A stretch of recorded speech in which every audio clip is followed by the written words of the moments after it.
Notre dernière entreprise du jour, Adbike, une société qui fabrique un châssis breveté pour transformer votre vélo en triporteur et transporter vos enfants en toute sécurité. Avec nous sur le plateau son cofondateur, Renaud Collin, bonjour. Bonjour. Alors pouvez-vous nous expliquer brièvement le concept de l'Adbike? D'où vous est venue l'idée?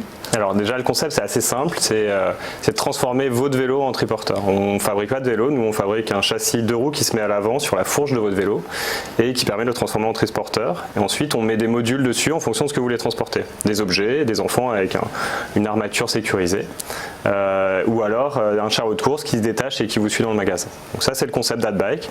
Et l'idée elle m'est venue à l'arrivée de mon deuxième enfant. Je suis cycliste depuis toujours et quand il a fallu transporter mon deuxième enfant, j'arrivais pas à trouver ce que je voulais. J'ai acheté à peu près tout ce qui existait dans le commerce. J'ai adapté un siège enfant à l'avant d'un vélo normal et à l'arrière. C'était pas pratique. Ensuite, j'ai modifié un tandem sur lequel j'ai essayé de transporter les enfants. C'est pas pratique. Ensuite, j'ai acheté une remorque. De marché. Et voilà, j'ai vraiment fait mon étude de marché. À la fin, j'ai acheté un triporteur qui vaut 2000 €. Et je me suis dit, mais il doit bien exister quelque chose entre ce gros triporteur qui m'oblige à mettre ma voiture dehors et voilà. Donc c'est comme ça que m'est venue l'idée d'Adbike, selon ma problématique. Et alors, est-ce que les produits sont brevetés et est-ce que c'est vous qui les fabriquez? Alors oui, les produits sont brevetés. On a 2 brevets, puisque le châssis. Sur la partie du châssis, par la cinématique en fait du produit qui est particulière. Donc on a développé le produit avec un laboratoire de mécanique à Lyon, l'INSA, et c'est grâce à ça qu'on a un produit qui est vraiment particulier. Et au niveau de l'industrialisation, elle est française. Donc on a commencé à l'industrialiser avec Imeca, qui est une filiale de Michelin. Et aujourd'hui, la majorité du produit est fait en France, à côté de Lyon. D'accord, dans une usine auprès de qui vous sous-traitez? Exactement, on sous-traite dans un ESAT en fait. C'est des personnes en situation de handicap qui assemblent le produit, et nous qui faisons le contrôle avant envoi. Final. Alors comment commercialisez-vous ces produits? Qui sont vos clients? Combien en avez-vous? Est-ce que ce sont plutôt des clients français? Oui, alors la commercialisation, on a commencé par la France.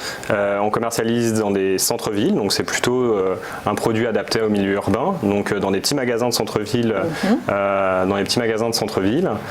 Aujourd'hui, notre principale clientèle, c'est les familles pour transporter les enfants.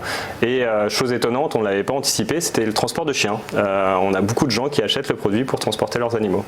Et alors finalement, peu pour transporter leurs courses ou carrément du matériel? Alors sur les courses, on en a un petit peu moins. Sur le matériel professionnel, on commence à développer une gamme de produits spécifiques pour les utilisations professionnelles. C'est vrai qu'on a commencé le développement du produit sur des utilisations personnelles et on commence à développer sur la partie professionnelle.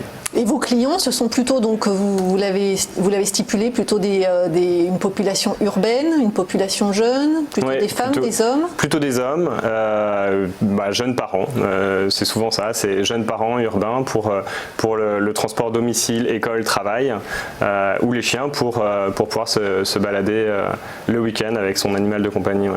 Et pour le moment, les produits sont plutôt vendus en France? Voilà, on a commencé la commercialisation en France, on a quelques pays limitrophes dans lesquels on commercialise le produit et les objectifs de cette année, c'est justement d'aller plus loin. Et alors, quel est votre best-of? Quel est finalement le produit qui marche le plus et quel est le montant du panier moyen? Alors, le produit d'entrée de gamme, le produit seul, il vaut 850 €. Sur ce produit-là, vous pouvez y mettre le châssis. Ouais. Voilà, le châssis seul vaut 850 € sur lequel vous pouvez y mettre vous-même des modules. Il y a des gens qui fabriquent eux-mêmes des modules. Il y a un vitrier, par exemple, qui s'est fait sa petite installation devant. Donc c'est vraiment une des particularités du produit. Et pour le transport d'enfants, c'est moins de 1000 €. D'accord. Et finalement, le montant du panier moyen, c'est 1000 €. C'est ça que... Ouais, on est entre 850 et 1000, donc on a... Voilà. Est-ce qu'on peut avoir une idée, parce que là on ne se rend pas bien compte de la taille du marché, alors qu'est-ce qu'on regarde, le nombre de gens qui achètent des vélos La taille du marché du vélo il est gros, il y a 3 millions de vélos vendus par an en France, donc c'est un gros marché. Par contre le marché du vélo cargo, nous ça fait 4 ans qu'on existe dans ce marché là et on avait très peu de chiffres, on commence juste à en avoir aujourd'hui des chiffres sur la taille du marché du vélo cargo. Alors pour donner des ordres de grandeur, sur la France on parle de 3000 vélos cargo vendus en 2018, donc ce qui est un marché relativement petit, mais par contre avec une très forte croissance. Ensuite en Allemagne on a un marché qui est beaucoup plus gros, on est à 39 000, donc 13 fois supérieur à celui de la France, avec une croissance qui est encore plus importante. Et les derniers chiffres qu'on vient d'obtenir, c'est ceux de la Suisse, donc il s'en vend 1700 actuellement, ce qui était 4 fois plus que l'année dernière. Donc on est vraiment dans un marché qui est est naissant, mais en croissance très forte. Et est-ce que vous avez des concurrents directs sur ce marché? Alors on a un concurrent qui est un designer israélien qui a fait un produit à peu près similaire au nôtre, qui a un petit peu de retard sur la commercialisation de son produit par rapport à nous, donc on compte garder cette avance. Ouais. On vous le souhaite en tout cas. Ouais. Et alors comment vous rémunérez-vous? Quel est le modèle économique? Alors on a deux modèles économiques. On a la commercialisation standard, c'est-à-dire qu'on vend des produits à des magasins qui eux-mêmes les commercialisent. Et en fait, ce qu'on a développé, ça a aussi intéressé des fabricants de vélos. Donc on commercialise aussi des choses auprès des fabricants de vélos. Il y a deux typologies dans les fabricants de vélos. Il y a des gens qui font du vélo cargo, qui sont plutôt des petites entreprises, et après les plus grosses entreprises qui font des grosses séries de vélos, qui font plusieurs dizaines de millions de chiffres d'affaires. C'est ces gens-là qui aujourd'hui n'ont pas la compétence, ou en tout cas n'ont pas internalisé la compétence pour fabriquer du vélo cargo, qui voient le monde du vélo cargo se développer et qui se dit comment est-ce qu'on peut arriver simplement sur ce marché-là sans développer trop de R&D. Nous, c'est 2 ans de R&D pour notre produit. Et donc aujourd'hui, on travaille déjà avec un fabricant allemand avec qui on a développé un système spécifique et qui lui-même le commercialise sur son vélo à lui. Il sous-traite toute la partie finalement triporteur. Cargo, la partie cargo. Et donc on vient se mettre sur son cadre, donc il garde toute la compétence, il reste assemblier. Vous avez fait quelque chose de spécial. On a fait quelque chose de spécial pour lui, mais il reste assemblier. C'est-à-dire qu'un fabricant de vélo, il va dessiner son cadre, après il va acheter son guidon d'un côté, sa selle de l'autre, et là il achète cette partie, son châssis chez Adbike, qui est spécifique. Et on commence à travailler avec d'autres fabricants de vélos. Donc là, qui a un relais de croissance qui est énorme pour nous, qui nous permet tout de suite d'atteindre des marchés plus importants et d'augmenter les quantités de manière importante. Et alors, est-ce qu'on peut avoir une idée de votre, pas de votre chiffre d'affaires, mais en tout cas du rythme de croissance? Alors, ça fait 2 ans qu'on commercialise et donc on a fait plus 50% sur cette année en restant sur le marché français qui est un petit marché. Là, cette année, on va faire x3, x4 en partant sur les marchés étrangers.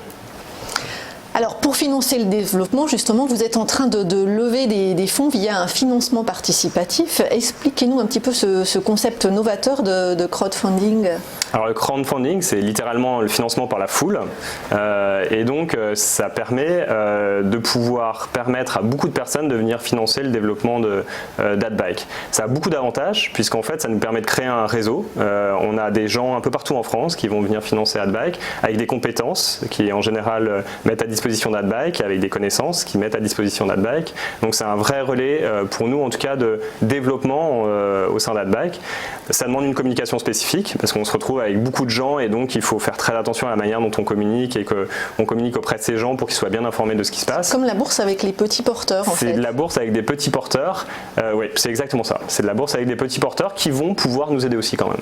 Parce que là ce sont des particuliers qui peuvent venir investir, il y a un ticket minimum. Alors le ticket minimum il est à 2 000 €, donc c'est quelque chose qui est assez accessible. Le ticket minimum est à 2 000 € et après il n'y a pas de maximum.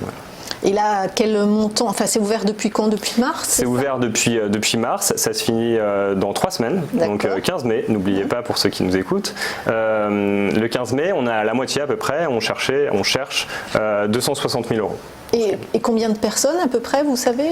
Là aujourd'hui, on a une petite dizaine. On a quand même des gens qui mettent des tickets plus importants, beaucoup plus importants que les 2 000 € nécessaires. Et précédemment, vous aviez déjà fait des levées de fonds auprès de Business Angel et de fonds Exactement. Donc on a déjà des investisseurs historiques. On a une vingtaine d'investisseurs historiques qui nous suivent aussi sur cette nouvelle levée de fonds. Donc on commençait à mettre le début et qui attendent d'avoir d'autres investisseurs pour continuer à grossir un peu le réseau d'Adbike. Et alors, in fine, quelle part du capital restera entre les mains des fondateurs? Alors, on est 2 fondateurs. Avec Christophe, on va avoir un peu moins de la moitié du capital. Après, on a un investisseur historique qui est pratiquement un associé pour nous, où là, on sera à peu près à 80% du capital.